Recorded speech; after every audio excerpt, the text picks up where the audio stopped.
The April 11th Zoning Commission meeting is now called to order. Oops. Just a momentary pause. Just in time. Would you please swear in our new member? Certainly. Please raise your right hand and repeat after me. I state your name. I, Gasper Chafisi, Do solemnly swear do solemnly swear that I will support that I will support the Constitution and laws the Constitution and of laws the United States of the United States, and the Constitution and laws the Constitution and laws of this state, of this state, and that I will faithfully and that I will faithfully and impartially and impartially discharge and perform discharge and perform all the duties all the duties incumbent on me incumbent on me as a member of the Zoning Commission as a member of the Zoning Commission according to the best of my ability and understanding, according to the best of my ability and understanding. so help me God. So help me God. Congratulations. Congratulations and welcome aboard. We've introduced all the staff members, but we do have an additional staff member that just joined us. So, Patrice, if you'll introduce yourself. Good evening, I'm Patrice Johnson, and the Lance's secretary in the zoning department. Thank you. Thank you. Will you please note that all commissioners are present? I'll entertain a motion to accept the minutes of the March 14th zoning meeting. So move. Mr. Sanji and Mr. Bishop seconded. Chairman has no comments at this meeting. We have a public comment period. Has anyone signed up for the public comment period? No. Okay, we'll not have a public comment period. Next is a public hearing to amend the Ascension Parish zoning map for recommendation for approval or denial to the Ascension Parish Council for our zoning review ID 2212.12, tract CS2 of the Lois LeBlanc Rossi property for Candace E.R. Smith. Good evening, gentlemen. Rick Alessi, I'm here representing the applicant, Mr. David Smith. I would trust that you've had an opportunity to see the packet that I put together, kind of explaining. I kind of laid that out. I think that it says most everything, so I'll get right to what I think are the things we need to deal with tonight. First of all, I would compliment your planning and zoning staff. They were extremely helpful in working us through this process, even taking the time to come out and visit us at the site. I know that you look to them for guidance, so now we get to the hard part where they didn't vote or they didn't recommend to approve what we're asking for. My first thought when that happened was these seem to be very intelligent people. How could they not agree with me? But after I looked a little while at some zoning issues and some zoning cases, I was able to, I think, find what the problem is in this situation. I think that we can easily justify both my recommendation that it should be approved and theirs to be denied. Part of the problem is, I'm sure any of you familiar with Ascension Parish at all have had occasion to drive down Highway 74, the area we're talking about. When you drive down 74, the building we're talking about is about a half mile from Airline Highway. You have every kind of use that you can think of up and down that road. I would show you something here that really kind of opened my eyes, if we can get that on the screen here. This is a quote. I don't know how to make it larger. This is a quote from a Supreme Court case, and I'm not up here. I'm a lawyer, but I'm not up here to argue law to you, but I'm trying to put this in perspective. And the Supreme Court has stated before that one of the greatest zoning problems undoubtedly confronting any governing body is that pure zoning theory is difficult to apply to an area that began to develop before the adoption of a zoning ordinance. That's part of the problem we have here, if not the whole problem, is that these guys who came in '99 or wherever we first put in a comprehensive zoning plan, they drive down Highway 74, they look at 74 on the map, and it's all over the place. They did the best job that they could. You've got a huge area, 1,200 feet from the property we're talking about tonight. that's Abear Steel and a bunch of businesses there. So they drew a nice box around that you see on your map, and that's zoned for that commercial use. Same thing, 600 feet from the house that I'm talking about, we have a body shop, a dance academy, a bunch of businesses, so they drew a box there. The important thing that I think that I'm trying to get across here is that we're not doing anything that's, or we're not requesting anything that's different from the surrounding area, which brings me to the next thing that I would like to address here, and this is, I hate to even bring the word up because it's, you know, you're going to find out as you go through your duties on this board that spot zoning, people bring up the word spot zoning and it's almost like a cross and a vampire. It's like it's a dirty word when you say spot zoning. The code, your ordinances don't really have a definition of what spot zoning is. I did a lot of looking around, and I found a very good it happens to be in the same Louisiana Supreme Court case. And it says that spot zoning is the singling out of a small parcel for a use classification which is different from the surrounding area, usually for the benefit of the owner or for the benefit of the owner of some other property, and to the detriment of the other owners in the area. What we're asking for is we're asking to rezone an existing small brick home that was formerly used as rental property to be an office. We're not talking major traffic coming in and out. We're talking professional law office. You have every kind of business imaginable up and down the road, so I don't think that we're running afoul of that part of that spot zoning definition, that it's a different use. And perhaps more importantly, it says, and to the detriment of the other owners in the area.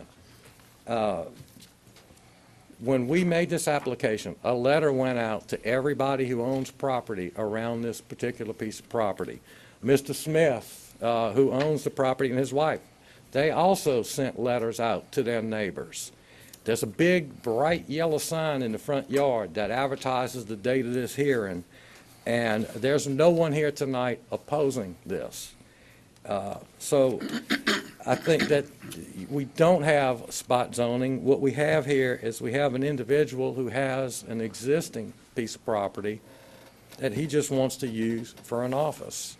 Now, I understand when you look at the area, and I understand why Lance made the recommendation he has. If you look at your ordinance, on medium intensity residential, which is what this property is zoned, it says that commercial development in this district should be limited and located at highway intersections. We're 1,200 feet, like I said, from the highway intersection. But my question, and this is where you need to make a little interpretation on your own, is this really commercial development? We're not coming in here and clearing a piece of property and popping up a new building. We just want to use a brick home that's sitting there. Instead of Mr. Smith renting it to someone, we want him to be able to use it as an office. It fits perfectly that we're asking for mixed use too. That zone is characterized by limited commercial, and it's compatible with the character of the surrounding area. Again, if you drive down 74, I don't think that we're doing anything out of the ordinary to ask that this one house be allowed to be used for an office. Thank you. Any questions? Any questions? Sir, this is not a question, but just in response to some of the statements you made, some of the questions that I'm trying to deal with at this point, it's not just necessarily rezoning it to allow you for your use. The MU2 rezoning would also allow many other uses once we do it, and we would have no recourse to prevent that from happening. So that's one of the considerations I have to look at. Okay, another consideration that I'm considering and looking at is that you are away from the intersection, which would break up the continuous zoning, okay, if we were to zone you in that category. Third consideration that I'm looking at also is the fact that you, in the application, you or someone who prepared it clearly states that many residents were built subsequent to the zoning that's currently in place, residential use.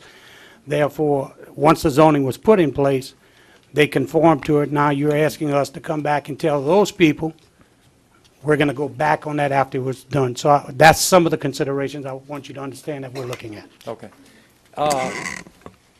Can I If you respond? would like to respond. One of the problems is, yes, you can say that if you just look at your map, it looks like we're broken apart from the zoning area.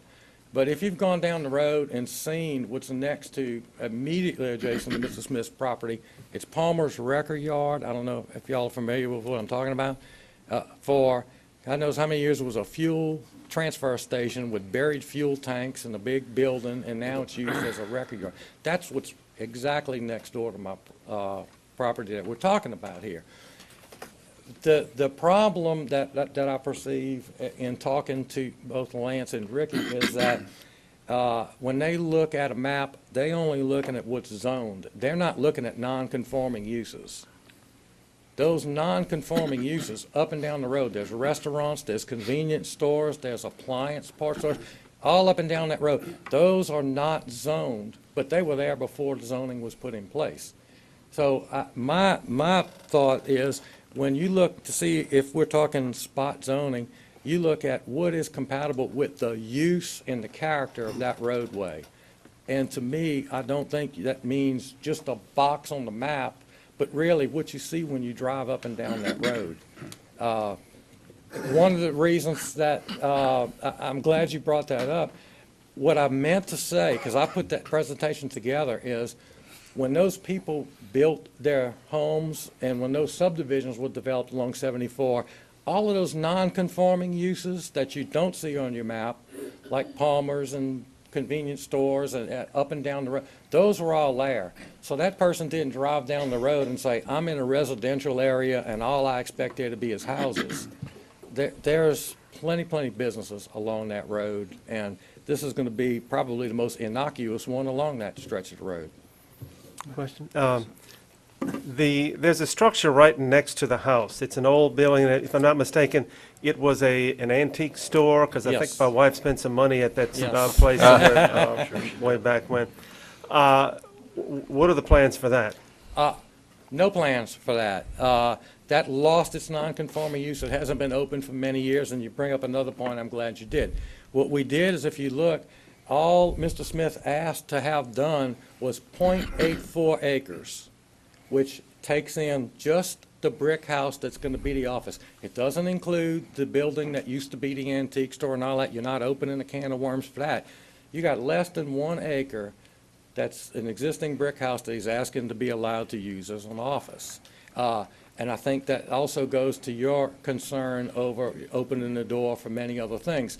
All we're asking for is less than 1 acre, which basically gives us that house and that parking lot to use as an office.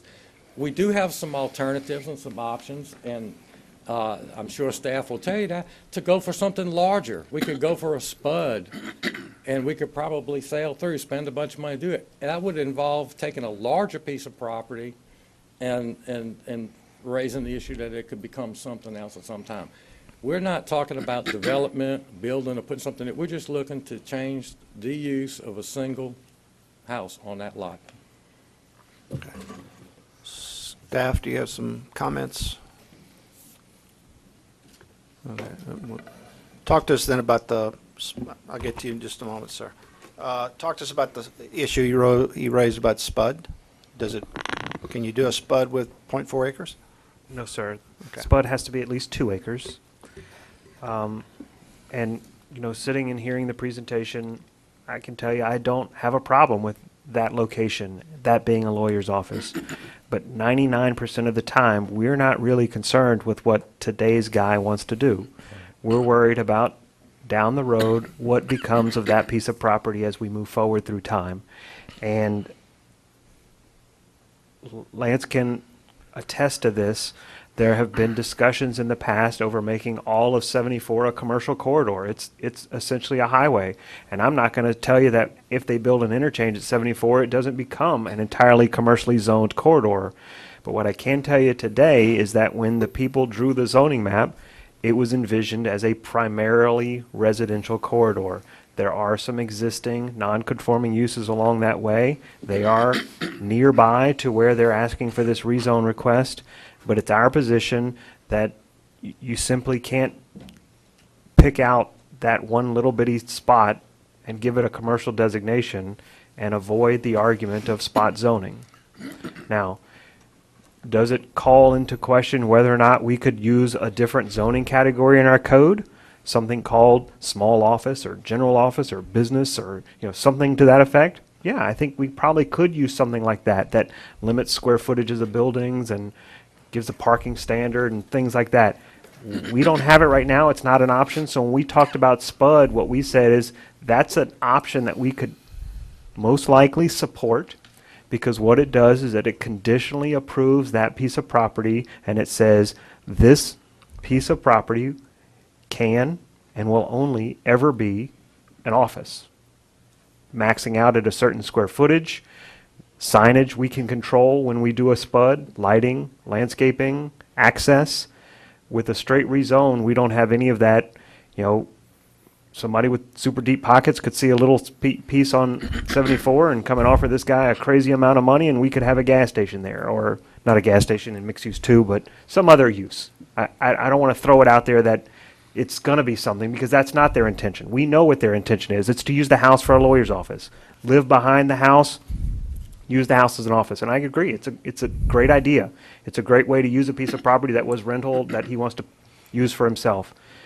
But the rezone opens up Pandora's box. Until 74 becomes something else, I don't know that we should be picking out lots and making them commercial.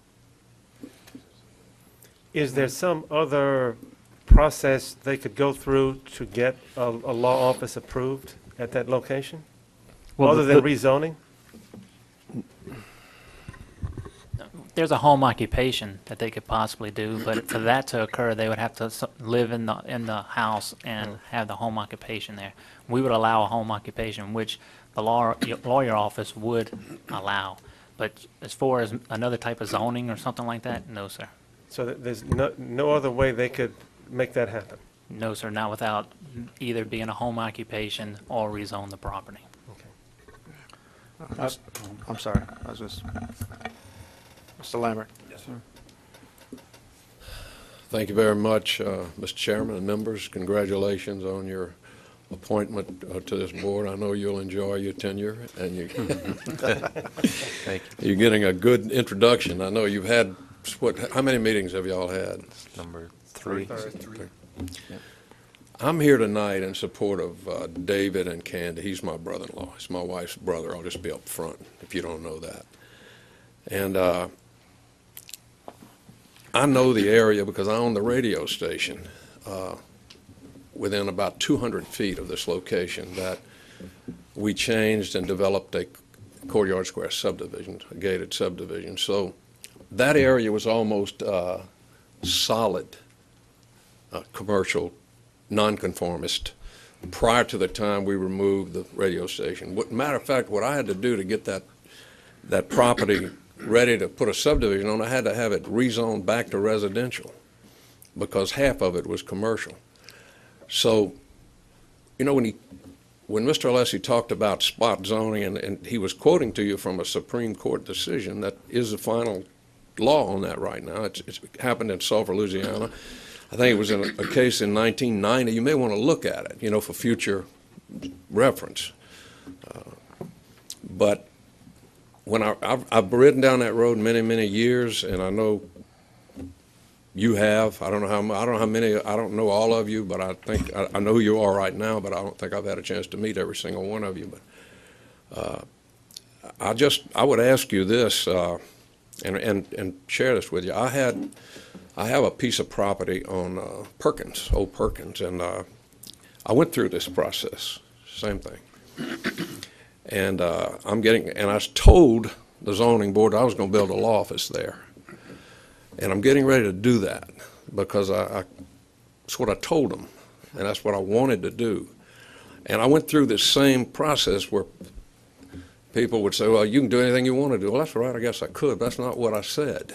And I said I was willing to sign a document, have it notarized, that personally I would not do that. Now, you're in a position right here where, you know, you're hearing interpretations, and I respect the staff. I mean, they do a good job. It's a hard job.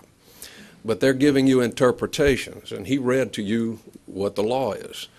Now, it's going to be hard to say this is spot zoning because you've got Big Palmer's Record Service. It's on about a 10-acre tract that's got old cars, a lot of stuff. I like Big. He's a good friend, but that's what it is. He apparently makes a real good living there.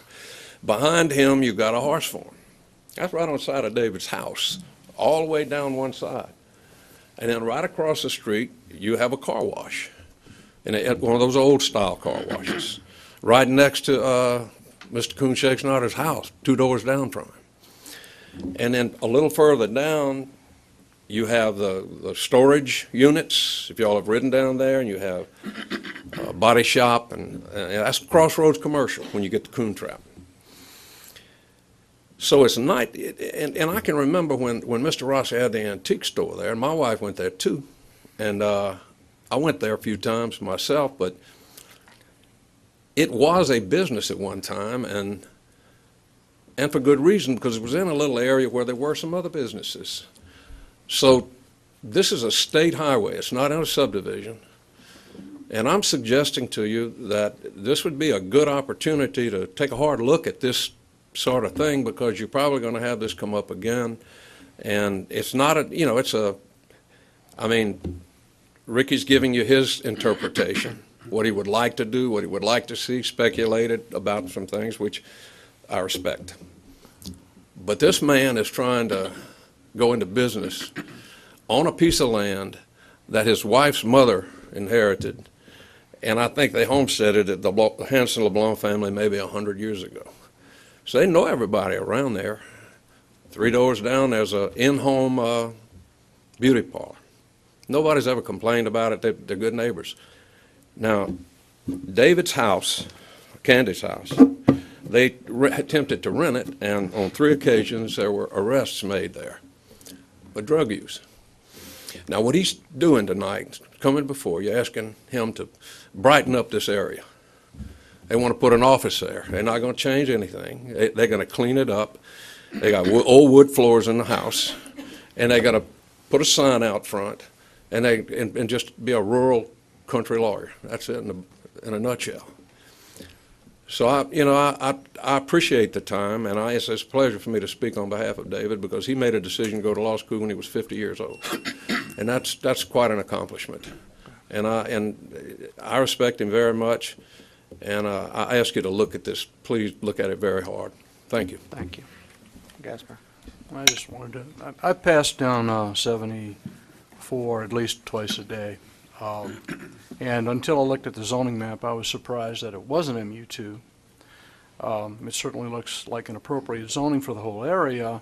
That being said, I mean, there are nice residences along there. I am surprised that, we're still in public hearing, are we? Was anyone here objecting to this rezoning? Well, we haven't asked yet.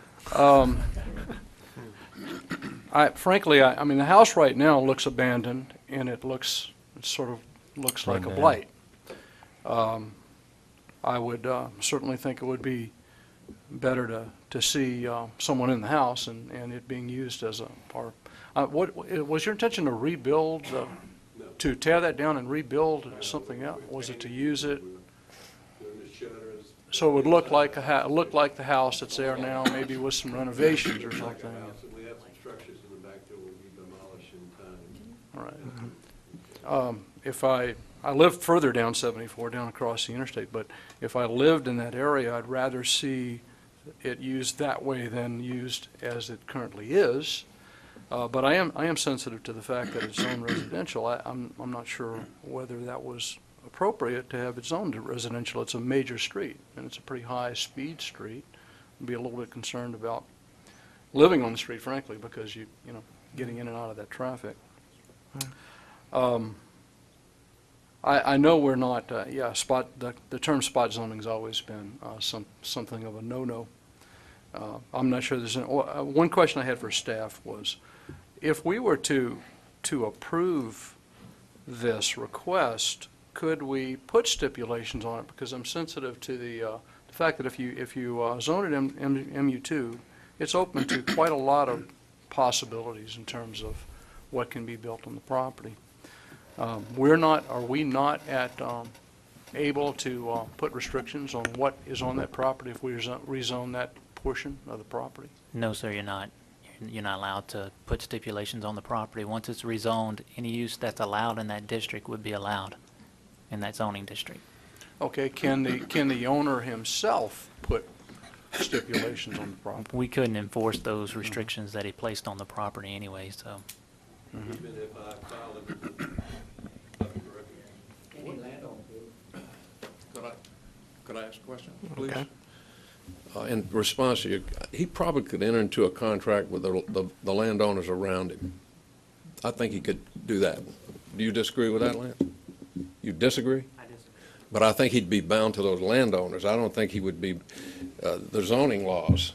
He would be open to, you're right, under that. But I mean, I think he's binding himself in a different way that he cannot get out of. God forbid that he died in a car accident the very next day. That does not carry with the land. Goes with his, The land is zoned what it is. if he signs it and his wife signs it and his son signs it, I mean, he's trying every way to meet your rules. Y'all need some wiggle room here, and you don't have it under this set of rules that you're following. And I mean, I mean, this is a classic case of where a guy's trying to upgrade something and it's his place, and I mean, and there's an exception here if you want to use it, you know. Patrice, did anyone sign up for public comment? Okay. May I speak?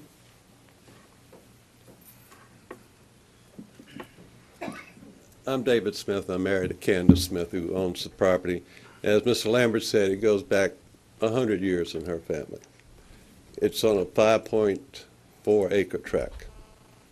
Behind that tract, our property, my wife and I, live back there. We are just as much interested in upgrading the neighborhood as maybe the concerns of my neighbors around me. I wrote letters to all of them. I've talked to two personally, the Shake Snyder family and Blair's down the street. They had no problem with it. And I know this is hearsay evidence. If you were in a court of law, you couldn't use it. But when my wife was growing up, it was the Ruizes, the Shake Snyders, the Lanus, and a house that changed ownership a few times. I sent letters to all these people out of courtesy because we know them. We grew up with them. My wife watched all the Shake Snyder, the 50 kids in the Shake Snyder family grow up, and they know us.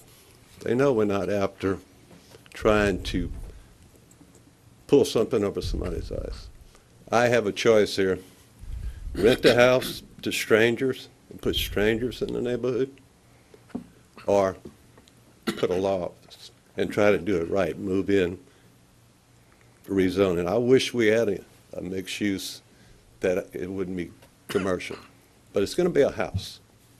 And anybody else on the street that has a house and wants to use it for something else, they would have to tear the house down. We're not going to do that. My kids are going to inherit the property. They'll probably move on to it. We're not trying to pull anything over anybody's side. If you can find a way to do this, this would be a benefit to the neighborhood. I guarantee you. Thank you. Thank you. Any other comment or question from the commissioner? This whole, Just a second. Yeah, you can come up, but just let the commissioner talk. the whole spot zoning terminology, I guess that spot zoning terminology, that doesn't kind of get erased, I guess, with the properties being, within 1,200 foot of a commercial property, or across the street only 600 foot from a commercial property? I mean, is there like some kind of buffer around this? It has to be adjacent? No, sir. We just It think has that to is, be. I'm sorry, we just think that is good planning to have this continue on, not to work your way out and work your way back in, is to work your way from the middle and work your way out. So we just don't think it's good to go out and then start working back in, because, we want to develop that intersection first from there and then work its way out, not vice versa. Well, what's the, when you say work your way, you mean going from commercial, you don't want to go from Coon Trap. commercial to residential, Right. but what's the likelihood of that strip of Highway 42, I mean 74, I'm sorry, 74, going completely residential? There are some pretty old, well-established buildings along. I like the whole idea of being contiguous in terms Right. of zoning. Yes, I I do like that. Well, I appreciate that we try to do that. Yes, I know within the last 10 to 15 years, if you go down 74 on the right-hand side, once you cross over the railroad track, they've built those big homes there on 74. Yes. I mean, that's been within the last 10 years, 15 years. So I mean, That's on the left.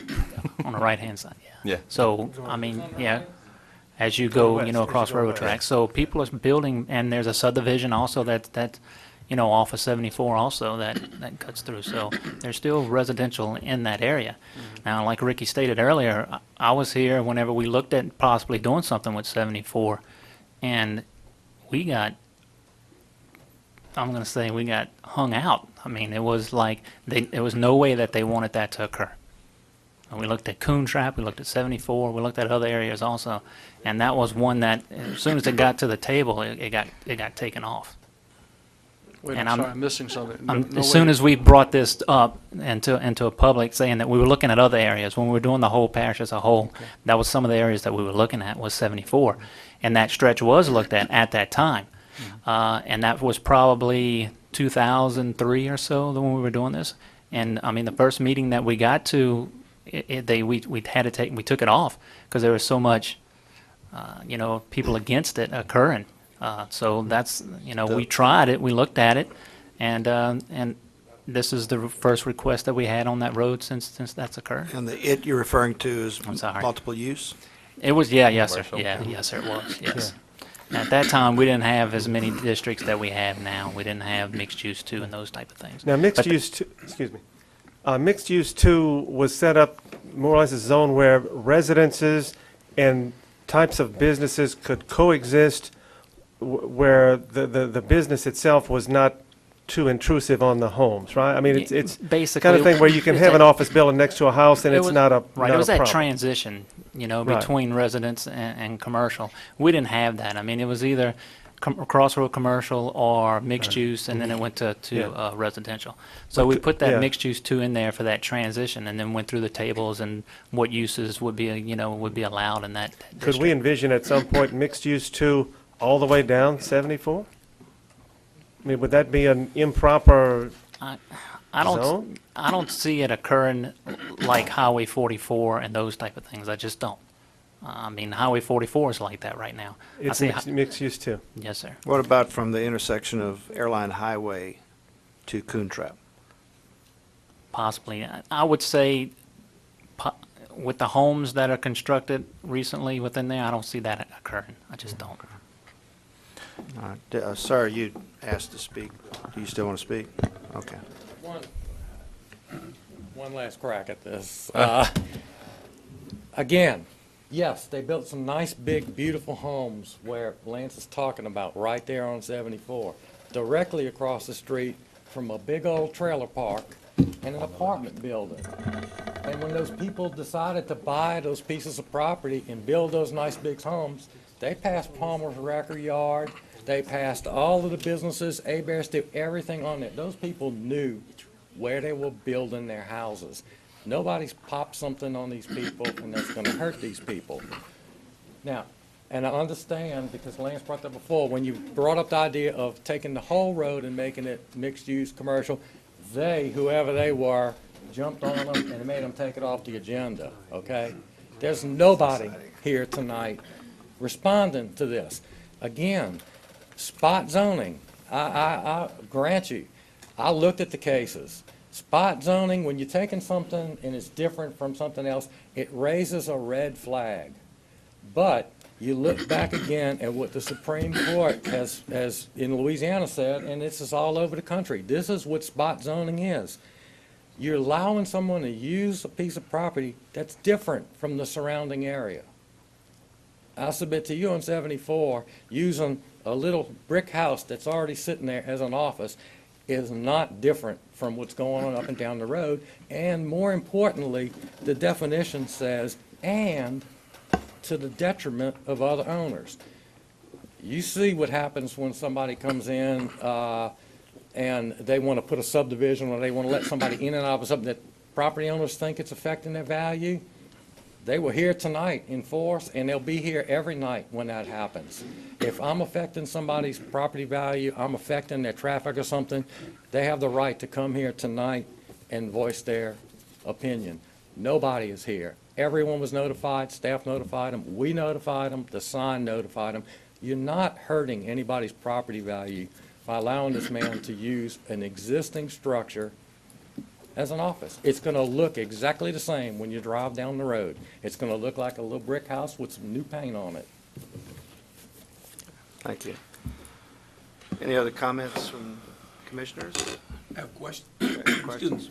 I have in my hands a document that says requirement for commercial permits, and I'm assuming there'll be an application for a commercial permit. Yes?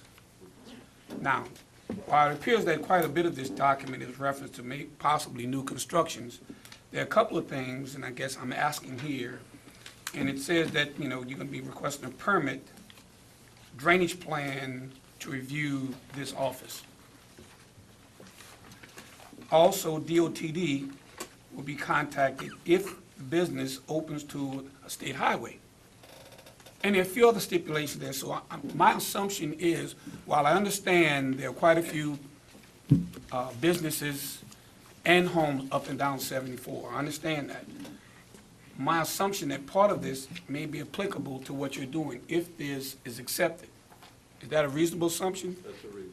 And, State of Louisiana, Department of Environmental, there are quite a few stipulations here. So I would assume, or want to assume, that part of this is applicable to what you're seeking.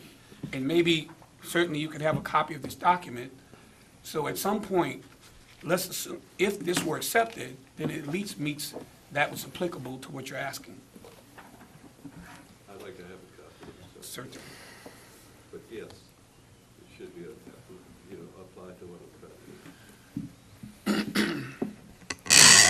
Mr. Chairman, not wanting to sound unsympathetic to their cause, the fact of the matter is I believe that as a commission, we're charged with enforcing the zoning regulations as written.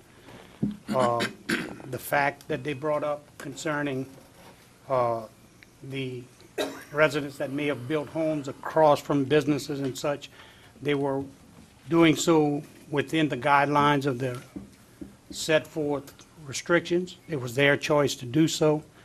While I personally would prefer living next to an attorney's office versus a house that's been damaged or people have been arrested on many occasions or is just sitting idle, I still believe that our charge is to enforce the code regulations, and we need to consider that. And therefore, if the public hearing is closed at this point. Any other? Well, I comments? just think that the Louisiana Supreme Court ruled, though, that it's not to the detriment of the surrounding houses, so it is not spot zoning, so it is within our code. Comments? Staff, under the current residential, medium residential, would that fit into it? Would you please state What I it? said was, he quoted a Louisiana Supreme Court case that says that it's not spot zoning unless it met some criteria and was to the detriment of the surrounding businesses. But it's our houses or whatever it is, and it's not to the detriment. It's to the benefit of all the surrounding businesses and houses. Mr. Chairman? Yes. Just a comment. Mr. Nizo, the request, you're right, what they're asking to do isn't in compliance with residential zoning. They're requesting a change in zoning. Correct. So what we're trying to decide as to whether or not it's appropriate. Personally, given the complexion of the area, given the mixed use in the area now, I think it's ludicrous to say we shouldn't approve this. I don't know how tied our hands are here. And I agree with Maury that I certainly think a law office there would be, I'd rather see that than to see a vacant building or to see it as rental property. It is a concern. It should be our concern that once you redesignate an area mixed use, I personally think that whole area should be mixed use too, but once you designate it that, you're not, apparently we have no control over future possibilities. And that's my point. And that's a legitimate concern, I think. I'm not sure what the property owner can do to assure us or the parish or anyone else that, other than what they've already stated, that their intentions are honorable. I have no doubt that they are, Mr. Chafisi, but again, by rezoning it to an MU2, we leave ourselves, the parish, open for other uses that we have no control over once it's done. You're right. I just think, I think that we're also tasked with using common sense. And when you look at Highway 74, in general, from Airline Highway all the way to the interstate, it's just spotted with I agree with commercial you that- properties. There's commercial properties everywhere. Personally, I just rather see this. I think it's ludicrous not to approve it. I have a question for staff. If this were approved and we developed a code, a zoning code for, say, office condominiums or offices that was very strict, maybe a business-only kind of code, could we go back and have staff come back and rezone the property to that usage? Yes. First, let me state that you guys are only making a recommendation to the council for this item.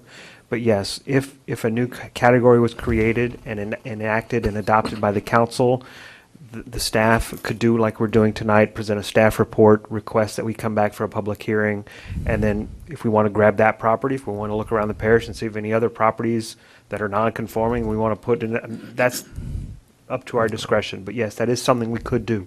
So we could. It's not a quick task. It takes Yes, a while. But reasonably quick, we could bind their hands to that is the only use of allowed. Sure. Okay. All right. Any other discussion? Okay. I'll entertain a motion for recommendation of approval or denial of the request to rezone. I move that we recommend to the parish council that they approve this request. Okay. Mr. Bishop recommends approval. I second. Mr. Jafisi Absolutely. recommends approval. Okay, all in favor, this time, I have a feeling we need a roll call vote. So, Patrice, would you call the roll and ask for a vote? Mr. Callender? Yes.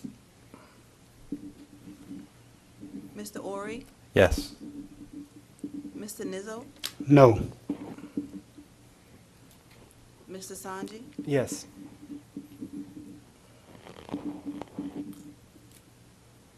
And of course, y'all, Yes. That's your motion. Okay. All right, then the motion carries. Thanks very much. Thank you. Is that your copy? That was good. That was a good copy. I don't know where, I did not find that. Let's say it's been a fun night so far. We're discussing it, that's what we're supposed to do. I That's like right. that. It's a recommendation. Okay.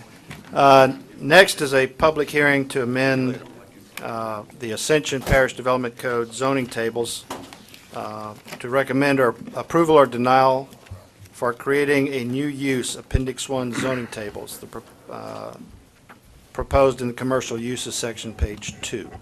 So staff, if you...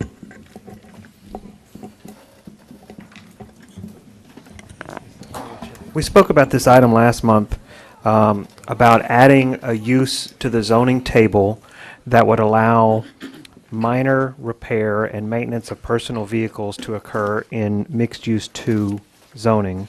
You can see that we're adding it to a couple others. That's because as your intensity goes up, you would always allow the less intense use in those categories.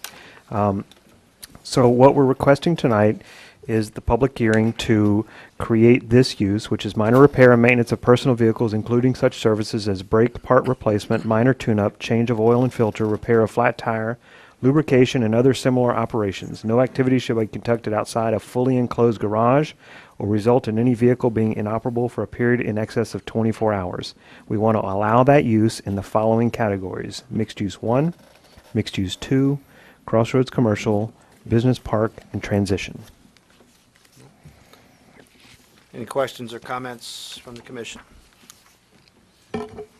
Question again about enforcement again. If someone does that, what's going to happen? If they keep a car for 25 hours? We are a complaint-driven department. We just don't have the staff to police everything and every violation. If somebody is a repeat offender, we will bring the code enforcement officers into the situation and ultimately take them to court for being in violation of the code. Any other questions? Entertain a motion for, excuse me, is there anyone here that signed up to speak? Okay. It would entertain a motion for a recommendation to approve or deny. So I recommend approval. I'll second it. To the council, excuse me. Yeah, add that to the motion. Did you get the 2 people? Okay. All in favor? Aye. Motion carries. Check. Okay, staff report. With your permission, I would like to slide 1208 up to the top. I asked Mr. Lambert to stick around because when he petitioned for his property to be rezoned on Perkins Road, one of the items that we discussed with the commission was the idea that 1208 represents. So can we move that one up to the top while he's here? Yes, please. All right, thank you. When Mr. Lambert petitioned to rezone the property, Lance and I had the same hesitation that he spoke of tonight because we saw what was primarily a residentially zoned corridor.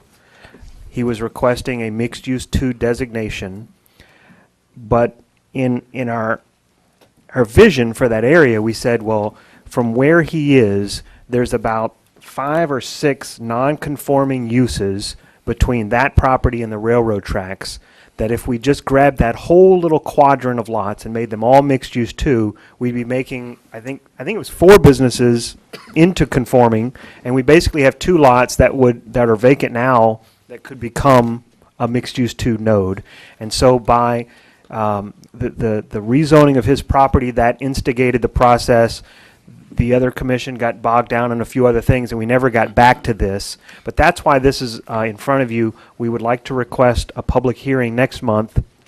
We'll send out the certified mailings to the property owners, all the adjacent property owners, and let them know that we would like to consider rezoning. What's the total number of lots?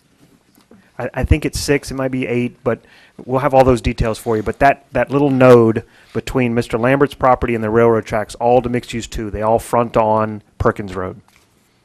Okay. Mr. Lambert, would you like to add comments? Thank you. I didn't know this was coming up, but I'm happy to comment on it. That's exactly what I alluded to when I spoke earlier, and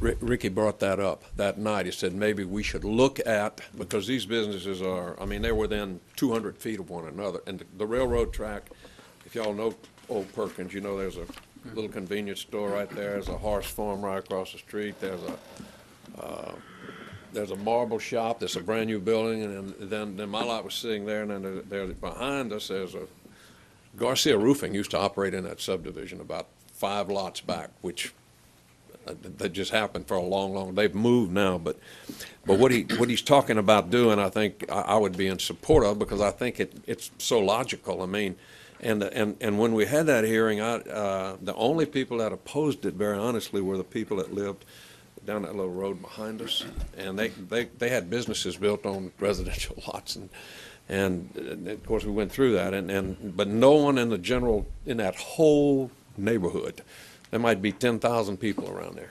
opposed it. No one did. And he made that recommendation, and I think that's what you're talking about. Am I right? Then I would speak in support of that, because I'm getting ready to build a law office right there. Any questions or concerns?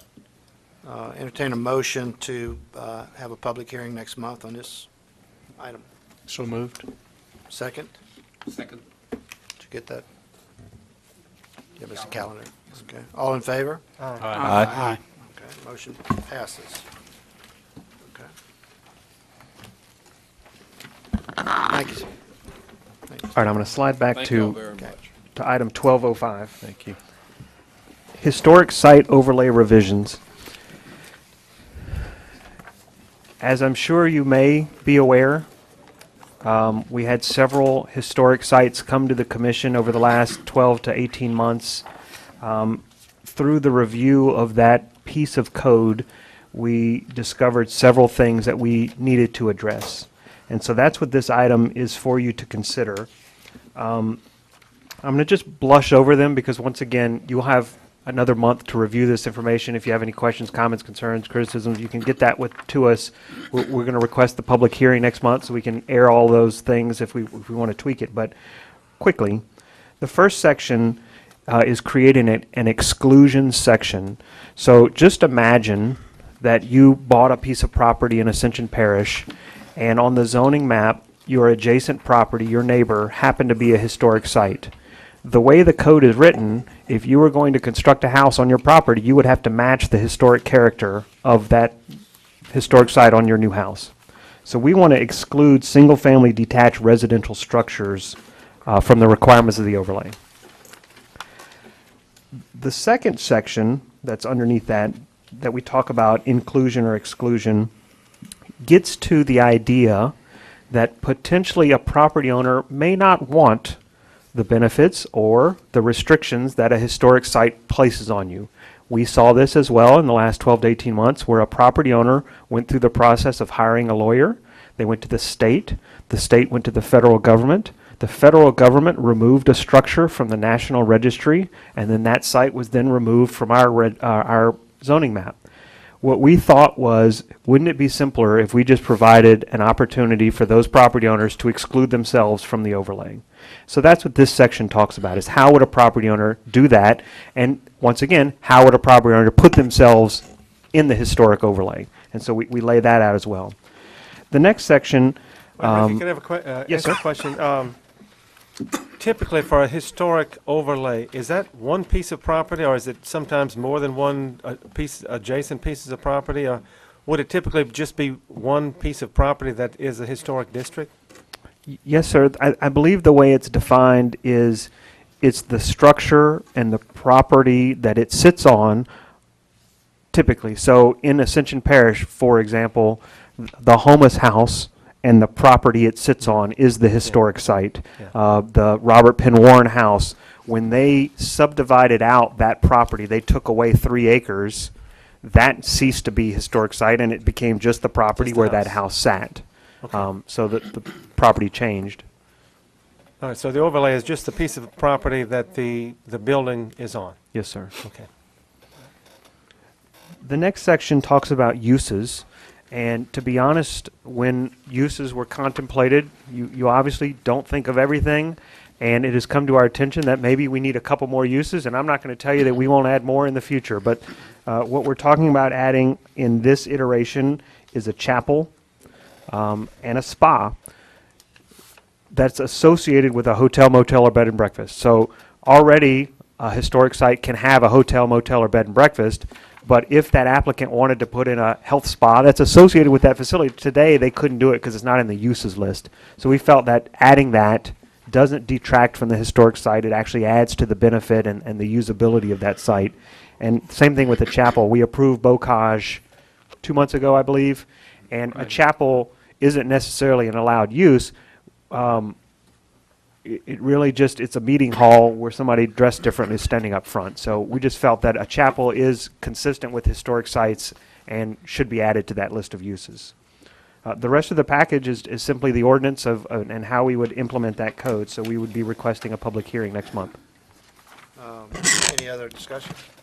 Just one question. Is it intended that the chapel also be associated with a hotel, motel, or a bed and breakfast? No, sir. In the case of Bocage, it was on the property and it was going to be used for weddings on the property and receptions to follow at the facility or at Bocage, Yes, sir. right? It's not meant So we don't for have to put every that weekly. stipulation. It's not meant for weekly services. That's my point. If we want to caveat chapel and in parentheses, not for weekly services, we can easily add that language in here. Once again, we get to enforcement. Joe puts a chapel on his site. He holds weekly churches there. We're not going to do anything until somebody complains. Well, you know, so a church that would have a congregation wouldn't fit into this. It shouldn't fit in here. Shouldn't fit under chapel. So It would be a violation under this. Correct. And I think that is language we should probably include. Chapel, well, not maybe just a definition of what we mean by chapel, because I think there are some chapels that are used as churches and have congregations. right. And I think it's simple. It's a simple fix, not for weekly services, and it's it's meant for an event. It's an event chapel. Oh, maybe so. I'm sure you can come up with the appropriate words. Yeah, thanks. At this time, we'll entertain a motion to have a public hearing. Wedding once a week. That's so moved. Mr. Sanji, Mr. Bishop, second. All in favor, aye? Aye.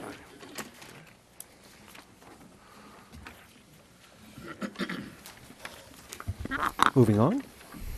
Item 12-06, overlay zone. This is cleanup language, number one, and number two, it's really just to it's to make our interpretations easier to comprehend. And let me get to that real quick. Last year, the commission made a recommendation, and the council followed through with that recommendation to remove the SPUD, PUD, T&D overlay from the code. But we didn't remove all references that are in the code. So the first section is to remove that language from the code. So that's a simple fix. The second section talks about an idea that was brought up that implies that the underlining zoning supersedes the overlay that sits on top of it. And so that proposed section strikes out that language that we feel is conflicting. The next section does the same thing, because the way the code was written, it had two different sections that defined the overlay districts and how they are to work. And so the intent of this revision is to remove that language that caused that conflict that implies the underlining zoning supersedes the overlaying. The next section is more of a personal thing, I think, for me, is that when your code talks about development problems, I would rather not talk about development problems. I prefer development issues, and we have issues that we can solve with our code. We shouldn't say that we have development problems within the parish. So that really is just a cleanup of that word. The other thing you're going to see when we push this, or if we push this for a public hearing next month, is we're going to have a map amendment. Because the zoning map, once again, when the last commission removed the PUD, SPUD, they just removed the language from the meat of the code. They didn't even remove it from the map. So we're just going to give you guys a zoning map revision that shows that PUD, SPUD, T&D overlay line being removed, and it's going to be removed from the legend. So that will also be in your packet next month if we move this forward. Mr. Eads, you've been very patient Oh, I forgot. in sticking with us. Do you have any comments you'd like to make? On this. Okay, next one. I'm sorry, I had it mixed up, sorry. He's on a different one. Yeah, sorry, my fault. I have a question for Ricky, though. If you, well, let me ask you one thing. Is the commentary a part of the code, Yes, sir. too? It is, right, okay. If you remove that language here, where else in the code is it explained that the original restrictions still apply? Is that clear? Because when I read this, I mean, I didn't, at first, I didn't understand, well, why are we making this change? And then, okay, I think I do understand what you're trying to clean this up. But where else does it say that the original restrictions still apply and that the overlay zone may add some additional restrictions? I don't think it's going to say that. That would just be up to our zoning officials' interpretation of the code. And the assumption is if you own a piece of property and it's zoned X, Okay. we're going to apply the code rules for X. If your property is zoned X, but it sits in an overlay, it's up to the interpretation of the zoning official to apply what rules he believes are applicable. And simply by cleaning up this language, we think we're removing the conflict where it implies that the underlying zoning supersedes the overlay. Yeah, I get that part. So if you have if you have an overlay that is less, well, no, it wouldn't be less stringent, it would always be more stringent. It should in terms be. Of any issue, right? Okay. All right, thank you. Questions or comments? Entertain a motion to put this as a public hearing for next month. So moved. Second. Mr. Bishop, seconded. All in favor? Aye. Motion carries. All right, item 12-07, which Mike Eads may wish to participate in. The industrial zoning definitions.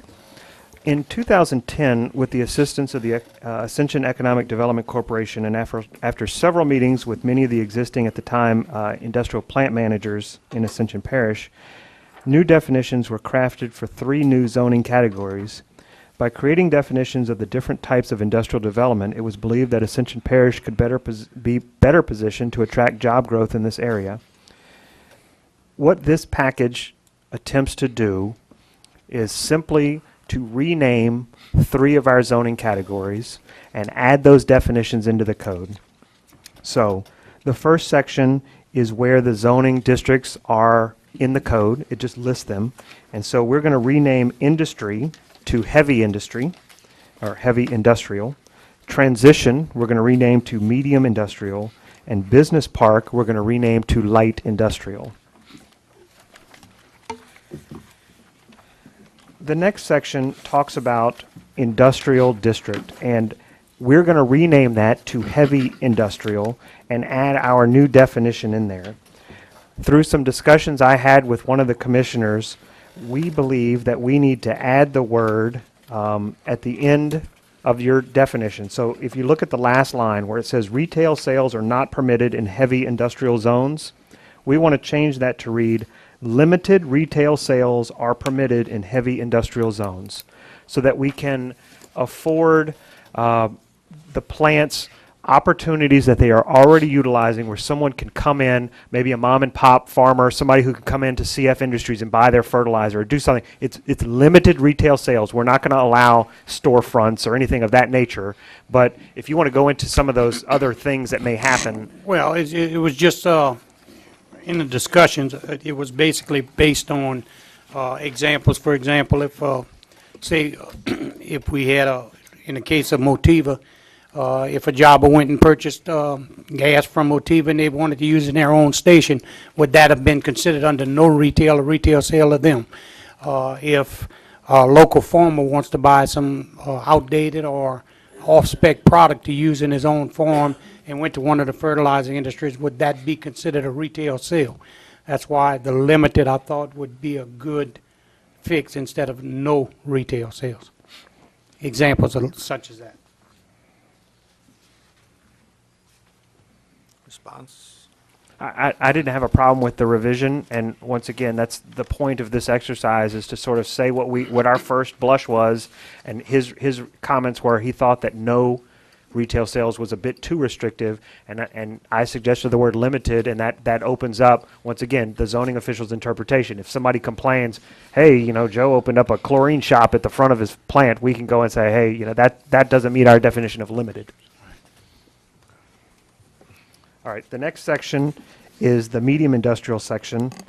And once again, through another conversation with a different commissioner, we would like to add a line at the end of that that reads, limited residential development is allowed only on existing lots of record, which is currently how the transition zone works. If you are zone transition and you're an existing lot of record, you can be residential. You can build a house. What you cannot do is subdivide those lands and build mini houses. It's only on existing lots of record. So we add that language just for the clarity so people understand you're still allowed to do what you were allowed to do before.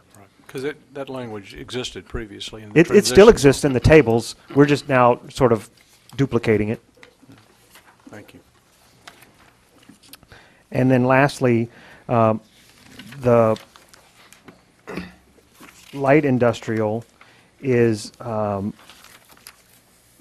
business park district. So the business park district is going to be renamed light industrial, and those revisions get a little bit longer because currently, similar to what we saw this evening where the applicant came with his site plan, the business park reviews, those come to you guys. And so I had to change the verbiage throughout that section from business park to light industrial. And so that's why that is on so many pages. I noticed a numbering problem, and so you'll see some of those numbers got changed, and I was, once again, just cleaning up the code because I'm that way when I look at things. So this, if we do the public hearing for this next month, I'm going to incorporate the zoning map changes that I spoke about with the overlay. So we'll remove the PUD SPUD T and the overlay line and thing from the legend. I'm going to incorporate these zoning changes as far as the nomenclature. No colors will change, just the nomenclature of light, medium, and heavy will be changed on that one zoning map. So we'll review that as one ordinance change to the zoning map. And the tables, yeah, we're changing the tables as well. So all the tables, the labels will change from industrial and business park and transition to HI, MI, LI. But the zones will remain just as they are as far as physically. We're not changing any property Change on designation. the legend, basically? Yes, sir. Okay. Ricky, I have a question about the table A. The permitted uses for commercial right now, go to like the bottom, I don't know, what page is this? Just commercial uses. The one on the very bottom, auto and truck major repairs. Why would that not be included in heavy industrial? Why would that be precluded from heavy industrial? Just curious. I think that generally you don't want customer traffic in your heavy industrial zone. I think generally that's the idea is those places have much higher restrictions with regard to state and federal clearance rates, and I think you just don't want to mix those. You just want to keep them separate. Good. No, good job on this too. I thought it was really well done. Well, now that I can actually read my handwriting, Mr. Eads, would you care to add any comments?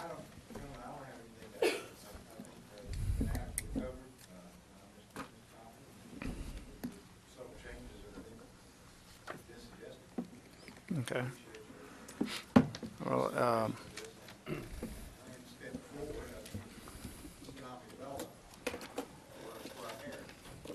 well, thank you, sir, and just since this is a public group, I'd like to state publicly we appreciate what you've done for the parish in bringing lots of new business. You've done a stellar job, and we really appreciate that. Any other discussion, Ms. Mott? Okay. Then entertain a motion to have this show up as a public hearing next month. So moved. Mr. Nizo? Second. Either one. I'm sorry. Either one. Choose one. Paper. All in favor? Aye. Motion carries.